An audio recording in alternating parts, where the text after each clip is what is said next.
हे मुनिवर नमोस्तु नमोस्तु नमोस्तु नमोस्तु गुरुवर नमोस्तु नमोस्तु। चलते हैं इस पावन धरा पर गुरु चरणों में। और आज का ये संकट समाधान का सत्र नमोस्तु पूर्वक अपन प्रारंभ करते हैं।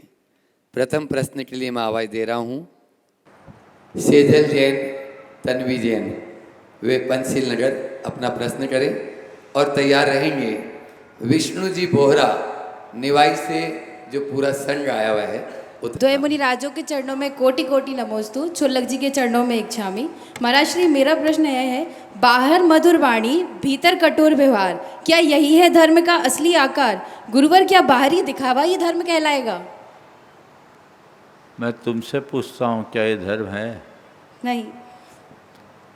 बाहर मधुर व्यवहार हो या ना हो, भीतर सरल परिणाम होना चाहिए।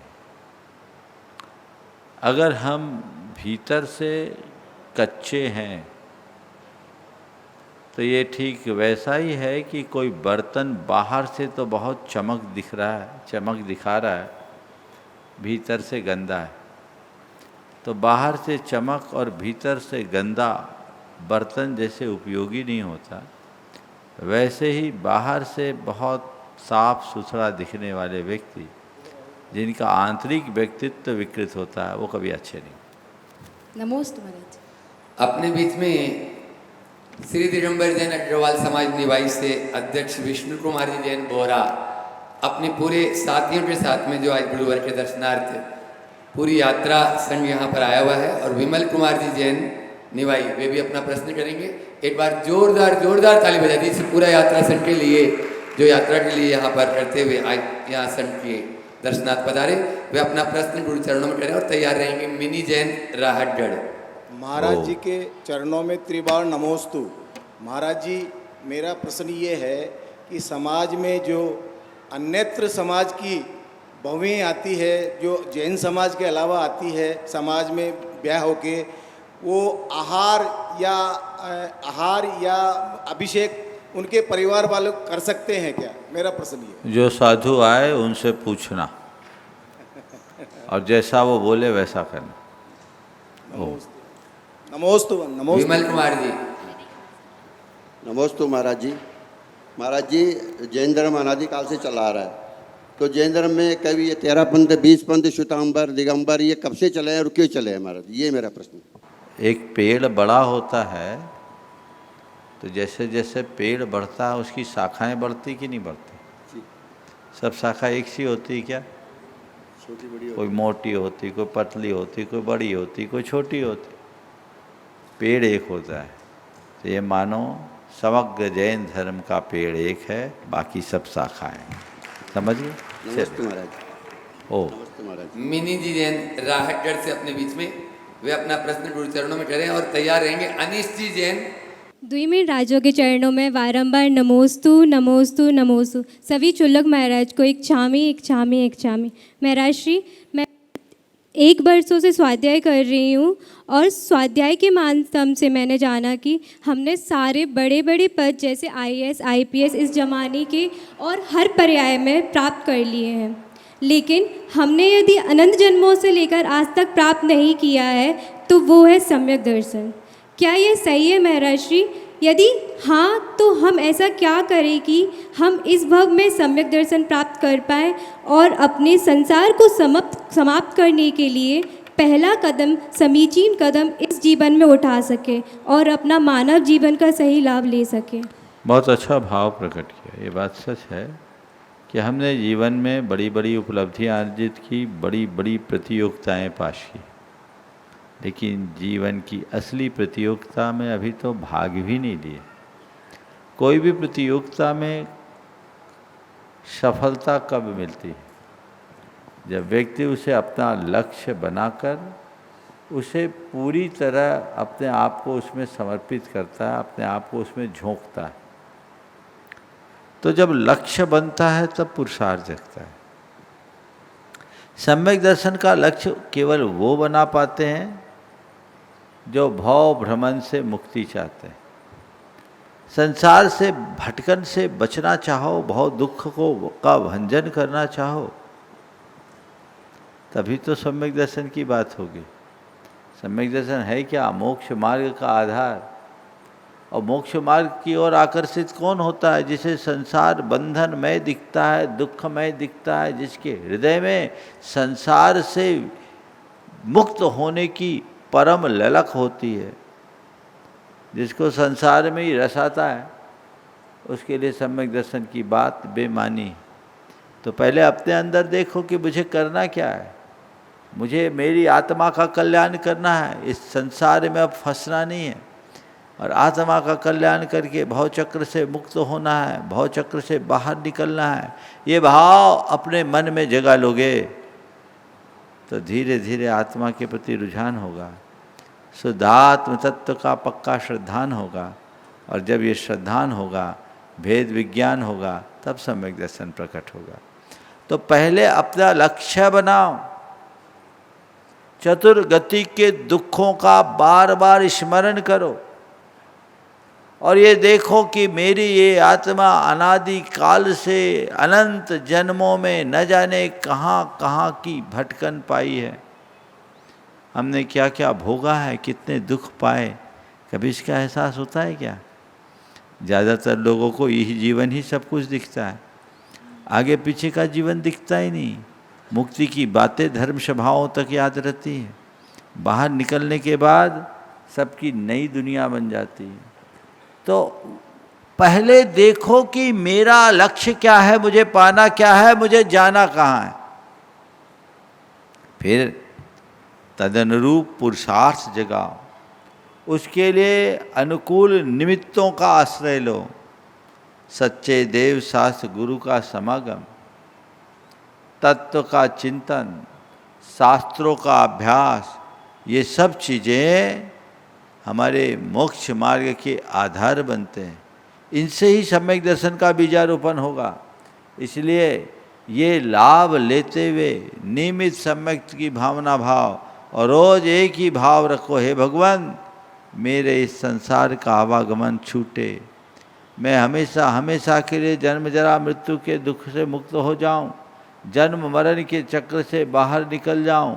ये भावना जितनी प्रबलता और प्रगाढ़ता से होगी, जीवन का पथ उतना ही प्रशस्त होगा। नमोस्तु गुरुदेव, नमो। राजेश जी जैन लाल जाठी। महाराज श्री, आजकल लोग बाग अपनी अवस्था को स्वीकार करने में, जैसे प्रौढ़ अवस्था है या वृद्ध अवस्था को स्वीकार करने में या आकर्षक दिखने में होड़ मची हुई है। लोग बाग इस प्रकार की अवस्था को रोकने के लिए एंटी एजिंग सप्लीमेंट्स को लेने लगे हैं, और इसी एंटी एजिंग की सप्लीमेंट को लेने से अभी एक अभिनेत्री की, जो डॉक्टर के परामर्श के विरुद्ध ली गई थी, और उसके दुष्प्रभाव से उसकी मृत्यु हो गई। तो आजकल जिस प्रकार से महिलाओं में ब्यूटी पार्लर का आकर्षण बढ़ा है, एंटी एजिंग सप्लीमेंट का आकर्षण बढ़ा ले रहा है, तो महाराज जी में प्रश्न यह है, प्रौढ़ अवस्था या वृद्ध अवस्था को व्यक्ति गरिमापूर्ण तरह से, प्राकृतिक रूप से, सार्वजनिक रूप से इस अवस्था को ग्रहण करने में क्यों हिचकिचा रहा है? बहुत बहुत अच्छा सवाल आपने किया। एंटी एजिंग सप्लीमेंट लेना या ब्यूटी पार्लर्स का अतिरिक्त आकर्षण होना महाविनाशकारी। मुझे नहीं मालूम किस बॉलीवुड के एक्ट्रेस की आप बात कर रहे हैं, अभी कोई नई ताज़ा घटना है क्या? हाँ, ताज़ा घटना है। थोड़ा बता शेफाली वर्मा करके एक अभिनेत्री थी। अच्छा। उसने डॉक्टरों के परामर्श के विरुद्ध एंटी एजिंग सप्लीमेंट लिया, और उसके दुष्प्रभाव से उसके तुरंत अटैक आया, और अटैक आने से उसकी डेथ हुई। बॉम्बे की ये घटना है। बहुत सुंदर, ये बहुत गंभीर घटना है और हम सबको सावधान करने के लिए। इसके साथ ही जितने जिम जाते हैं लोग, बिल्कुल, वो प्रोटीन के नाम पर अलग तरह के प्रोटीन सप्लीमेंट लेते हैं। बिल्कुल, ये सब हमारी प्रकृति के विरुद्ध है, ये महा नुकसानदेह। लोगों को इस तरह की प्रवृत्तियों से बचना चाहिए। अगर आप अपने आप को चिर जवान बनाए रखना चाहते हैं तो तन से नहीं मन से जवान बनो। बिल्कुल। अपने मन को ऊर्जा से आपूरित रखो, सक्रियता से जुड़े रहो, स्वावलंबी बनो, अपना काम अपने हाथ से करो, संयम सदाचार को अपने जीवन का आदर्श बनो, अपनी जीवन शैली संतुलित रखो, सहजता मूलक जीवन जियो। तो ये आपको इन सब तरह के सप्लीमेंट्स लेने की ज़रूरत ही नहीं पड़ेगी। एक बहुत गूढ़ सिद्धांत की बात आज आप सबसे बता रहा हूँ। हमारे शास्त्रों में इस शरीर की संरचना के संदर्भ में काफ़ी विस्तार से चर्चा हुई। बिल्कुल बिल्कुल। हमारा ये जो शरीर है ना, केवल खाने से नहीं चलता। हमारा ये शरीर 24 घंटे हम पूरे ब्रह्मांड से परमाणुओं को संग्रहित करते उससे चलता है। शास्त्रीय भाषा में नौकर परमाणुओं को ग्रहण करते हैं, उससे चलता है। अपने शरीर की योग, मन की योग, वाणी की योग, श्वास प्रश्वास की योग, हम परमाणुओं के समूह को हर पल खींचते हैं। इसकी एक व्यवस्था है हमारे शास्त्रों में। 3 शब्द हैं जो शास्त्रीय शब्द हैं और आपके प्रश्न के संदर्भ में आपके चिंतन को एक नई दिशा देने वाले। एक शब्द है संघातन कृति, दूसरा है परिशातन कृति और तीसरा शब्द है संघातन परिशातन कृति। ये सठखंडागम की बात कह रहा हूँ मैं, धवला जी की। जब एक बच्चा जन्म लेता है तो प्रारंभिक अवस्था में संघातन यानी कलेक्शन बहुत तेजी से होता है और परिशातन यानी डिस्ट्रक्शन, डिसोसिएशन बहुत कम होता है। इससे शरीर में ग्रोथ दिखती है। एक बच्चा कितनी तेजी से ग्रोथ करता है, हर 3-4 महीने में, 6 महीने में उसके कपड़े छोटे हो जाते। क्यों? अभी संघातन अधिक है, परिशातन कम है। फिर एक एज ऐसी आती है जिसमें दोनों इक्वल हो जाती है, जो मध्य आयु में होती है, प्रौढ़ अवस्था में। आप देखिए 20 साल पहले व्यक्ति भी वही दिख रहा था, आज भी वही दिख रहा है। यौवन अवस्था से प्रौढ़ावस्था में आते आते थोड़ा परिवर्तन होता है। यौवन के स्पर्श करते करते संघातन ज़्यादा, परिशातन कम। यौवन के ढलान से और प्रौढ़ावस्था में घुसने के बाद दोनों चीज़ें कुछ समय इक्वल रहती है, सबका शरीर एक सा मेंटेन दिखता है। लेकिन एक उम्र पार करने के उपरांत जब हम अपने जीवन के चौथे पन में आते हैं तब परिशातन अधिक होता है, संघातन का उल्टा हो जाता है। यानी उस समय आमदनी कम, खर्चा ज़्यादा। इसलिए वृद्धावस्था में कोई व्यक्ति चाहे कितने भी उपाय क्यों न करे, शरीर, मन, बुद्धि, इन सब में स्वाभाविक शिथिलता आती है। आप अपने आप को कितना भी अप टू डेट करना चाहो, काल आपको आउट ऑफ डेट तो करेगा। हाँ, उसमें 2 बातें बहुत ध्यान देने की है। उसमें लिखा कि ये जो कृतियां हैं ये हमारे मन वचन काय की प्रवृत्ति है। ये जो परमाणुओं को ग्रहण करने छोड़ने में हमारे मन वचन काय की प्रवृत्तियाँ होती, उसमें यदि व्यक्ति सहज, शांत, प्रसन्न, सकारात्मक भाव से जीता है तो उसके शरीर से परमाणुओं का ह्रास कम होता है। और यदि व्यक्ति क्रोध में होता है, कषाय में होता है, तनाव में होता है, अनीति अन्याय में उलझता है तो उसका ह्रास अधिक होता है। तो अगर आप चाहते हैं कि मेरा शरीर अंत तक अच्छा बना रहे तो उसके लिए आपको चाहिए कि संकल्प विकल्प कम करें। व्यापारिक, पारिवारिक तनाव, चिंता से अपने आप को मुक्त करें। तनाव बहुत बड़ा शत्रु है। हम जानते हैं क्रोध, तनाव आदि से हमारे शरीर का खून भी जलता है, उसे हरासमेंट होता है। आप इन विकल्पों से मुक्त होइए, धार्मिक वातावरण में रहिए, धार्मिक चिंतन कीजिए, आध्यात्मिकता से ओतप्रोत कीजिए, तो आपकी एनर्जी वेस्ट नहीं होगी। आमदनी तो कम है, लोक में क्या किया जाता है, जब आमदनी कम होती है तो खर्चे पे कटौती की जाती है। तो अब आपको चाहिए कि अपनी जीवन शैली में ऐसा बदलाव ले आए कि हमारा हरासमेंट कम से कम हो, आप अपने आप मेंटेन बने रहो। समझिए, कदाचित शरीर में झुर्रियां भले दिख जाए, मन तरोताज बना रहेगा। और दूसरे तरह के साधनों को अपनाने वालों के लिए उनका शरीर भले तरोताज दिखे, मन के 12 बजे मिलेंगे, उनका मन ठप होगा और मानसिक तनाव बहुत हरासमेंट करता है। कृत्रिम साधनों का प्रयोग करना कतई उचित नहीं। नियमित दिनचर्या, शुद्ध खान पान, स्वावलंबी प्रवृत्ति, संयम और सदाचार के साथ सकारात्मकता को अपनाइए। आपको इनकी कोई ज़रूरत नहीं पड़ेगी। आज भी मेरे संपर्क में ऐसे बहुत लोग हैं जो 80 पार कर चुके, लेकिन अभी भी पूरी 32 सलामत है, कमर बिल्कुल सीधी है, अपना काम आज भी उतनी तत्परता से करते, ट्रैवल करते। ज़रूरत क्या है इन सब चीज़ों की? प्रकृति ने हमें जैसा बनाया है, हमें वैसा ही जीना चाहिए।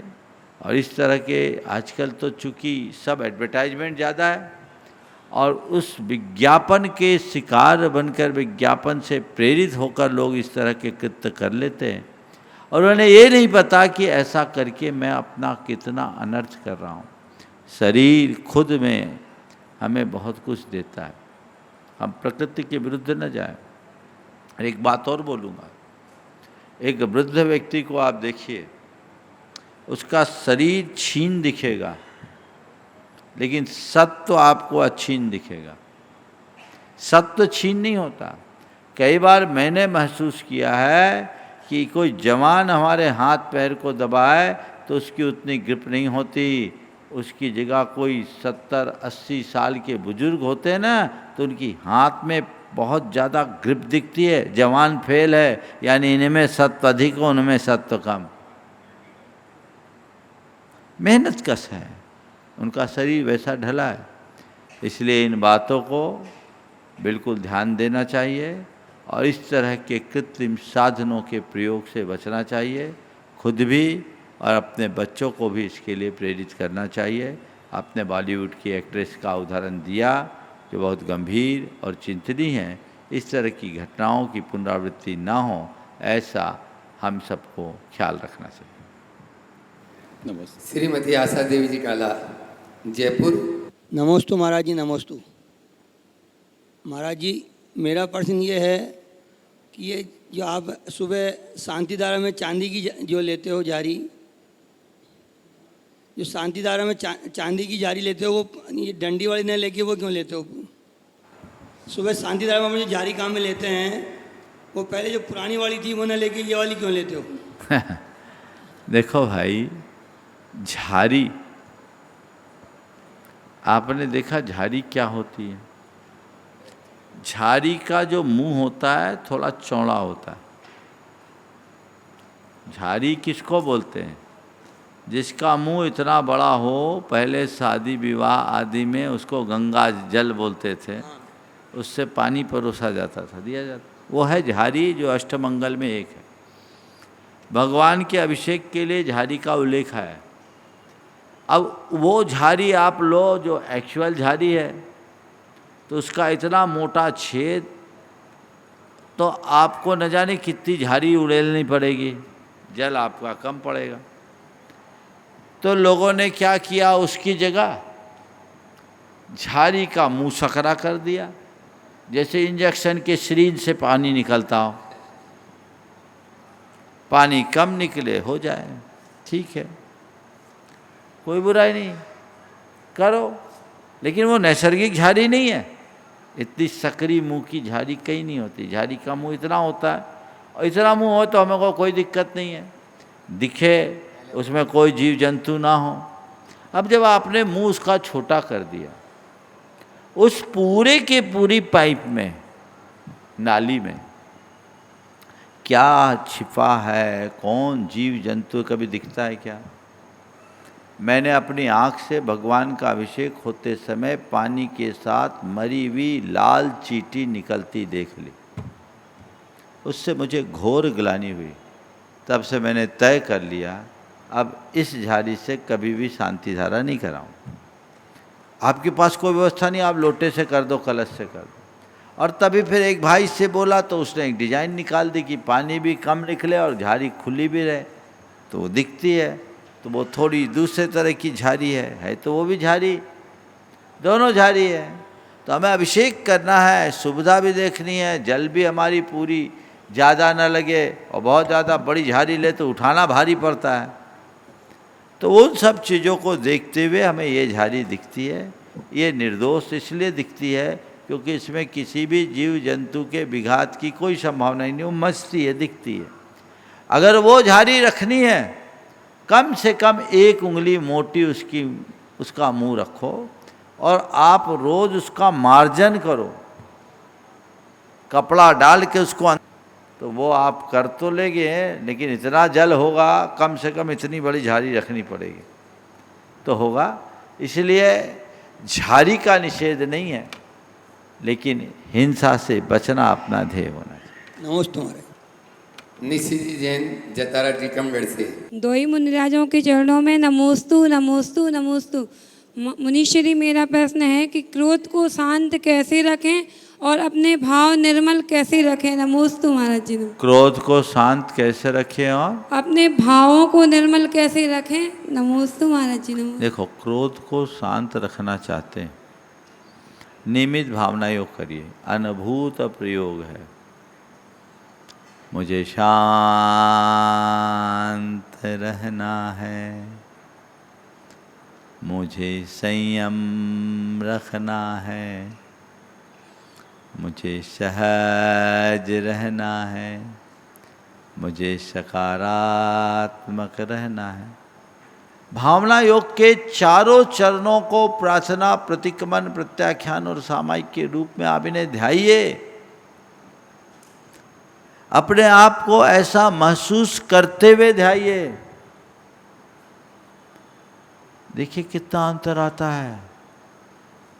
आप पहले चरण में 21 दिन तक लगातार करिए, आज से ही शुरू कर दीजिए, रात में सोने से पहले। भगवान से प्रार्थना करें कि प्रभु हमें ऐसी दृष्टि दो कि मैं अपने जीवन को सहज, शांत, संयत और सकारात्मक ढंग से जी सकूं, पहली बात। फिर कहे मेरी सहजता, शांति, सकारात्मकता और संयम यदि खंडित हुआ हो तो मेरा वो दोष मिथ्या हो, और मैंने अपनी असहजता, आवेग, आवेश में आकर किसी को कष्ट पहुंचाया हो तो मैं उनसे क्षमा मांगती हूँ, क्षमा करती हूँ, और अपने पापों की निंदा करती हूँ, उनका त्याग करते हूँ। ये सबसे क्षमा और सबको क्षमा मांगकर प्रतिक्रमण करो, और फिर मन ही मन ये संकल्प दोहराओ, मुझे सहज रहना है, मुझे शांत रहना है, मुझे संयम रखना है, मुझे सकारात्मक रहना है। इसे बार बार दोहराइए, और जब ये बात दोहराए अंत में फिर इसको और ध्यान में लाइए, सहजो हम, शांतो हम, संयतो हम, सकारात्मको हम। और उस समय ऐसा विजुअलाइज कीजिए कि मैं बहुत सहज हूँ, शांत हूँ, संयत हूँ, सकारात्मक हूँ, तो आपके जीवन में बहुत बड़ा परिवर्तन आ सकता है। थोड़े ही दिनों में आप देख सकते हैं कि जीवन में बदलाव आ गया।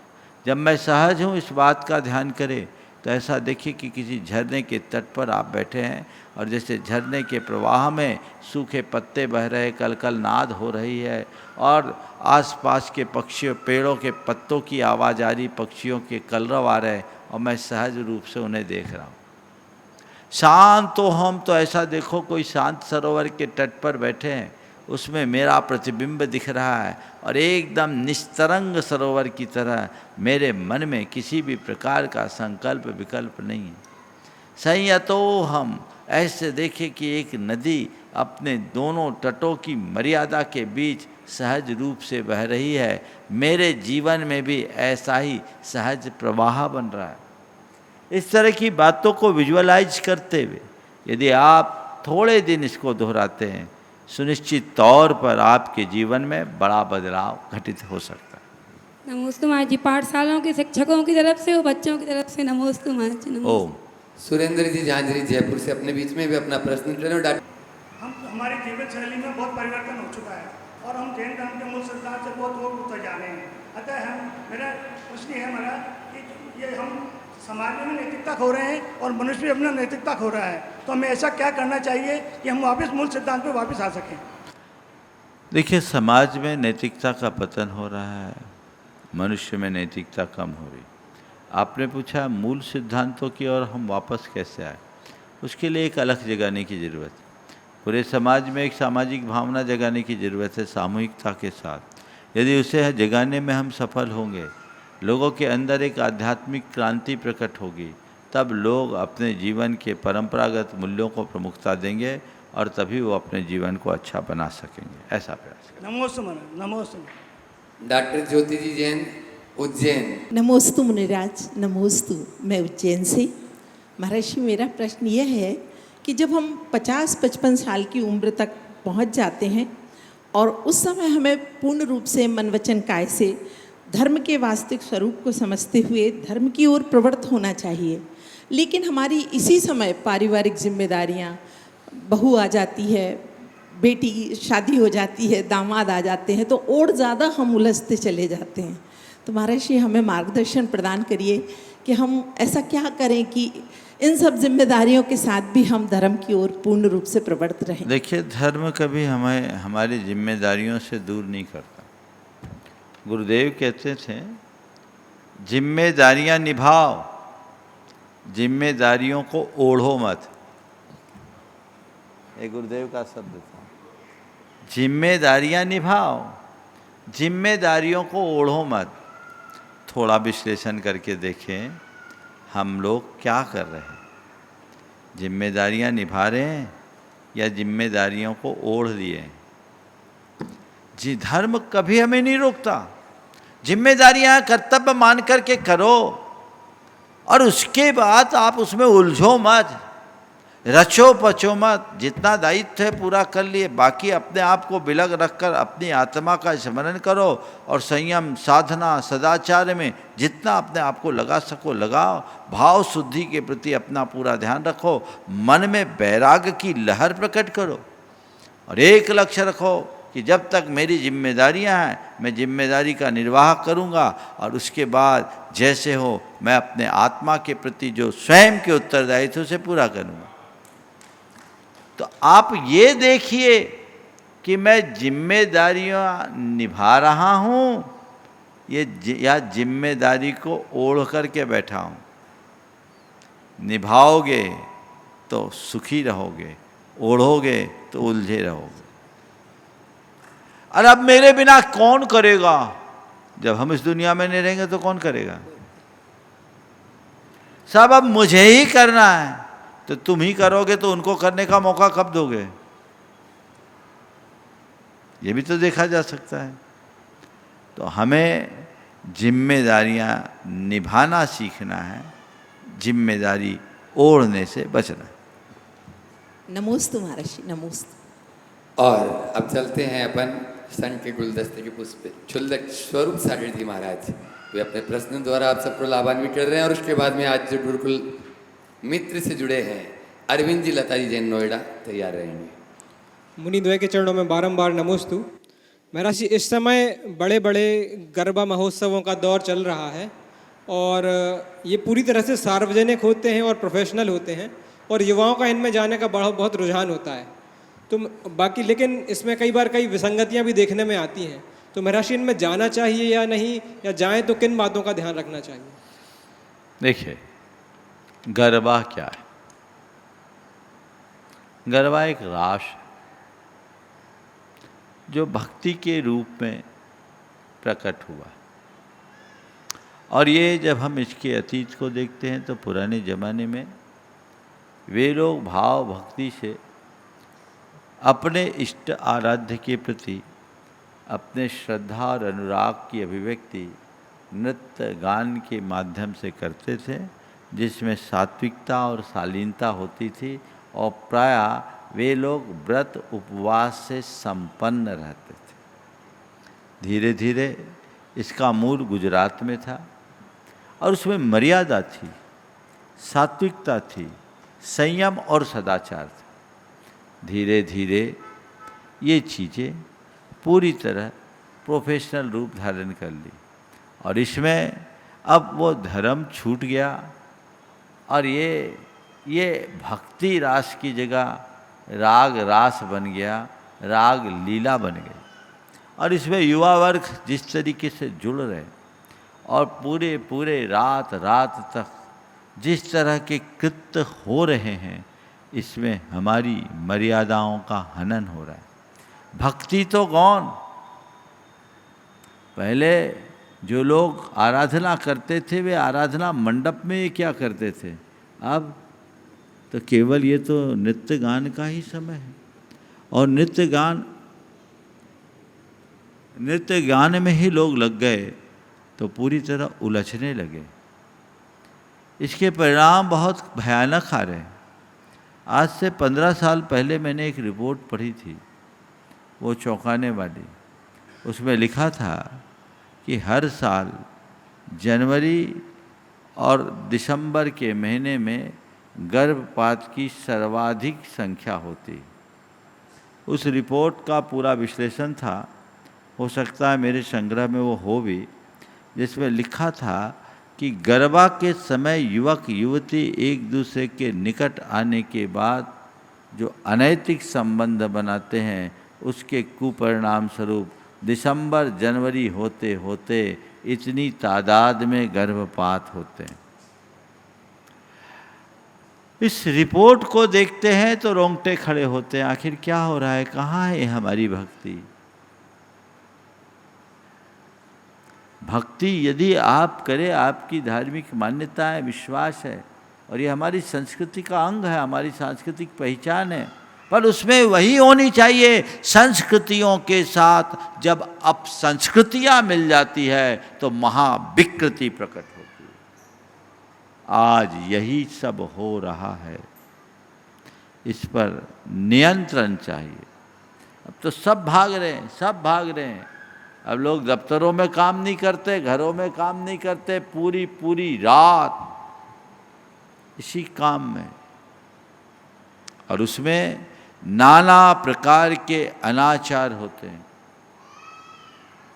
ये कतई प्रोत्साहन के योग्य नहीं है, पर ऐसा बहाव और ऐसा भटकाव है कि उसकी तरफ कोई देख नहीं पा रहा, कोई सोच नहीं पा रहा है। लेकिन समय रहते हमें इस पर पूर्ण नियंत्रण की ज़रूरत है, और अगर करे तो कुछ ऐसी व्यवस्था हो जिसमें इसका रूप या तो पारिवारिक हो या स्त्री पुरुषों का अलग अलग हो, संयुक्त न हो, तो कुछ मर्यादाएं सुरक्षित हो सकती है और उसकी समय सीमा भी निर्धारित हो, और वो दिन में किया जाए तो बहुत कुछ बदलाव आ सकता है। हम इस पर कुछ अंशों में नियंत्रण ला सकते हैं। अपने बीच में गुणायतन ट्रस्टी अरविंद जी, लता जी जैन नोएडा से, जो आज गुरुकुल से भी जुड़ चुके हैं, गुरुकुल मित्र के रूप में जोरदार ताली से एक बार से स्वागत कर दें। और मैं चाहूँगा वे अपना प्रश्न गुरु चरणों में रखें, और उसके बाद में प्रेमचंद जी प्रेमी अपनी पूरी गुरुकुल टीम के साथ में रहेंगे, नवरत्न परिवार से भी संदीप जी गोदा भी साथ में रहेंगे। नमोस्तु नमोस्तु नमोस्तु। मंच पे आसीन सभी गुरुओं को और चुल्लों को बोलो। आज हम गुरुकुल से जुड़े हैं, लेकिन हम पहले महाराज जी का आशीर्वाद हमारे पे 2019 से है। मैं गुणायतन ट्रस्टी, हमारा परिवार है। आज का मेरा छोटा सा प्रश्न यही है कि ये मेरा नहीं है, मेरे मित्र का है प्रश्न, कि क्या जीवन में कर्म ही करता है क्या? महाराज श्री नमोस्तु। जीवन में कर्म ही करता है क्या? ओम। मेरे ख्याल से आपके प्रश्न का आशय मुझे दो रूपों में दिख रहा है। एक, कर्म ही करता है यानी जो कुछ भी मेरे जीवन में शुभाशुभ घटता है क्या वो मेरे कर्मोदय से ही होता है? एक पक्ष इसका ये है। और इसका दूसरा पक्ष है कर्म यानी हमारा पुरुषार्थ, वही करता है क्या? अगर इस संदर्भ में बात करूं, ओम, इस संदर्भ में अगर बात करूं तो हमें दोनों बातें अधूरी है। कर्म का हमारे जीवन में महत्वपूर्ण स्थान है, पर कर्म ही हमारे जीवन का कर्ता नहीं। कर्म एक निमित्त है। कर्म के साथ काल, दैव, पुरुषार्थ, भवितव्य और अन्य अनेक संयोग मिलते हैं, तब हमारे जीवन में कुछ घटता है। और यथार्थ देखा जाए तो वह कर्म नहीं, हमारा आत्म परिणाम ही उसका मूल करता है। बाकी सब कर्म को लेकर जितने भी बाहरी संयोग हैं वो निमित्त मात्र है। इसी तरह मैं अपने कर्म के अनुरूप अपना जीवन बना सकता हूँ, मैं ही अपने भाग्य का विधाता हूँ, ये जो कहा जाता है, यह कथन भी यदि सर्वथा कहा जाए तो ठीक नहीं। ये बात सत्य है कि हर प्राणी स्वयं अपने उत्थान पतन का स्वामी है, लेकिन मेरे उत्थान पतन में मैं पूरी तरह स्वतंत्र नहीं हूँ। अनेक निमित्त उसमें काम करते हैं, और निमित्त जब तक पूरे नहीं मिलते तब तक जीवन का पथ प्रशस्त नहीं होता। तो निमित्त नैमित्तिक संबंधों को लेकर के चलो। बहुत बहुत आशीर्वाद। हाँ, गुणायतन के शिरोमणि शरणछठ दैवोदय महासंघ के अध्यक्ष प्रेमचंद जी प्रेमी और साथ में नवरत्न परिवार से अपने संदीप जी डोडा भी आ जाएं, रोहित जी सुरंदी भी आ जाए, इंजीनियर महावीर जी सिंगई, संदीप जी सभी पहुंच जाएं, विक्की भाई। ये लोग वो चेहरे हैं जो गुरुवर के सपनों को साकार करने में लगे हैं और गुरुकुल में रात दिन मेहनत कर रहे हैं। जोरदार ताली से एक बार स्वागत अभिनंदन कर दें। और मैं चाहूँगा वे अपना प्रश्न गुरु चरणों में करें। महावीर जी सिंगई भी इसके बाद में तैयार रहेंगे। मुनिद्वय के चरणों में बारंबार नमोस्तु, छुल्लक जी के चरणों में एक क्षामी। कल खिमलासा में गुरुदेव श्रीमान जय हिंद कुमार जी जैन जी का स्वर्गवास भोपाल में, खिमलासा वाले हैं भोपाल में, उनका स्वर्गवास हो गया है गुरुदेव। पूरा परिवार आपसे जुड़ा हुआ है। अनुराग जी के पिताजी हैं और शशि जी के पतिदेव हैं। शोक संतप्त परिवार के लिए आशीर्वचन और आशीर्वाद प्रदान करें गुरुदेव। ओ देखो भाई, आना जाना तो लगा हुआ है। अगर देखा जाए तो रोज़ कई लोग जाते हैं, कभी कभी किसी किसी की चर्चा यहाँ आ जाती है। ये स्वाभाविक है कि जब अपने बीच से कोई गुजरता है तो मन को तकलीफ होती है, लेकिन हमें इस बात को कभी भूलना नहीं चाहिए कि किसी के आने जाने को कोई रोक नहीं सकता। हम लोगों ने बचपन से ये बात सीखी है, राजा राणा छत्रपति हाथिन के असवार, मरना सबको एक दिन, अपनी अपनी बात। जब जिसकी बारी आती है तब चले जाते हैं। जहाँ तक आपने जय हिंद जी की बात की, खिमलासा वाला परिवार बहुत वर्षों से जुड़ा है, और सन 1999 में भोजपुर में जब चातुर्मास हुआ था तब हमने उनको पिच्छी भी दी थी इस परिवार को। उनकी धर्मपत्नी शशि जी व्रती धर्माराधक श्राविका है। कई दिनों से ये काफ़ी बीमार थे, बीमारियां इनको बहुत सालों से थी। अभी कुछ दिन पूर्व भी मेरे पास आए थे और शरीर उनका बहुत शिथिल हो रहा था।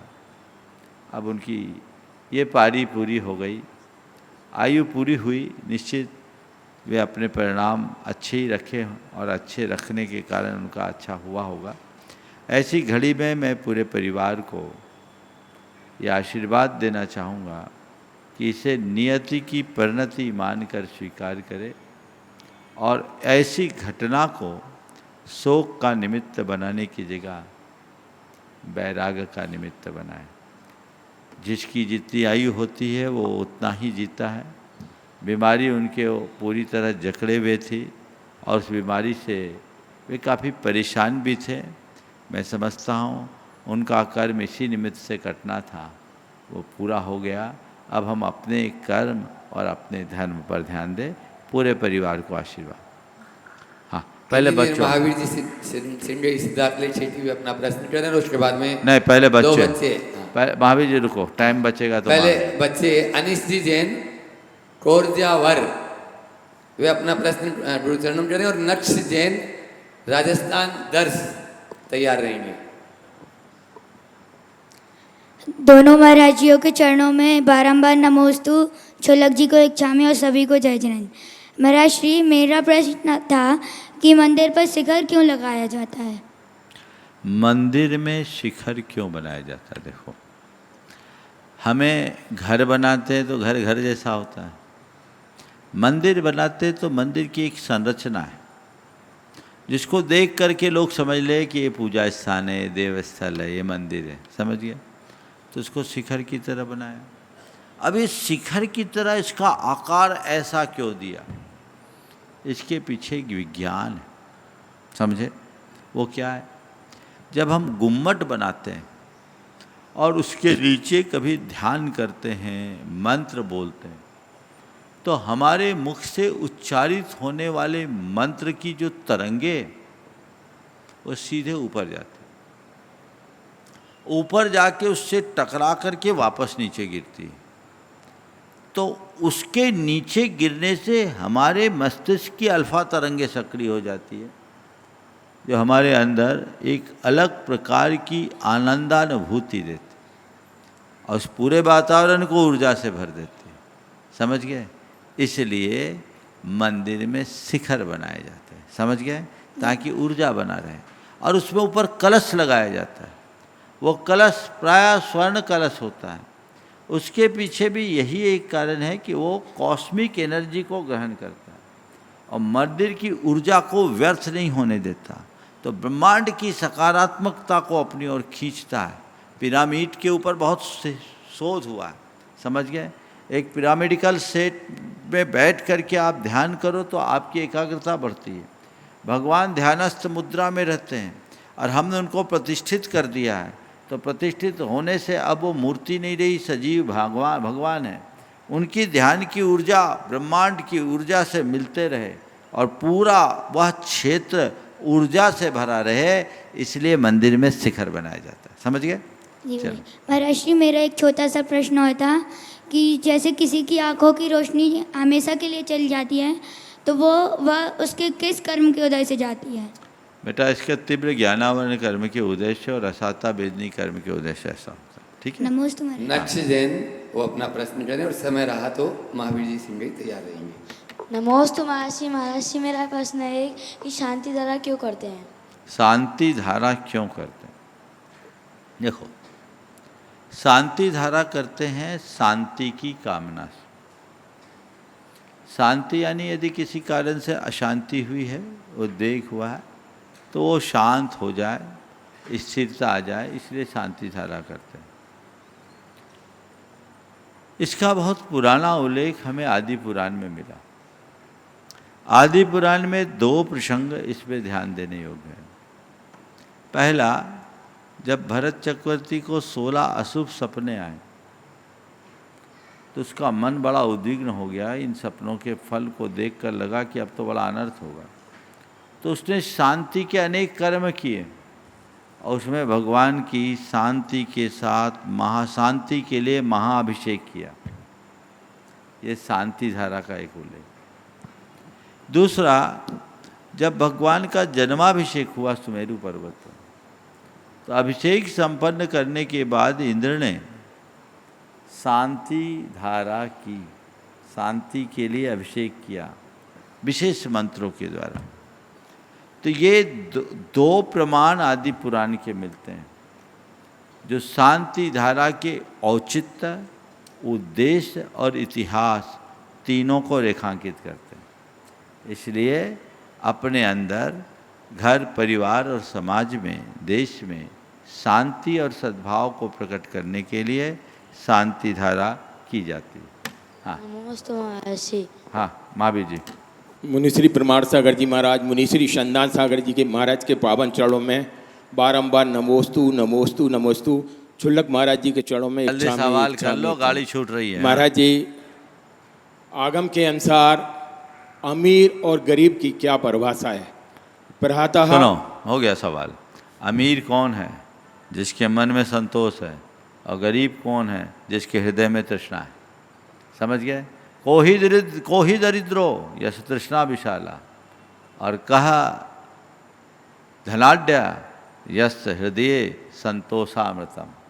जिसके हृदय में संतोष का अमृत है वो सबसे अमीर है, और जिसके हृदय में तृष्णा है वो सबसे गरीब है। तृष्णा से बचे, संतोष को धारे। समय आप सबका हो गया, यहीं पर विराम। बोलिए परम पूज्य आचार्य गुरु विद्यासागर महाराज।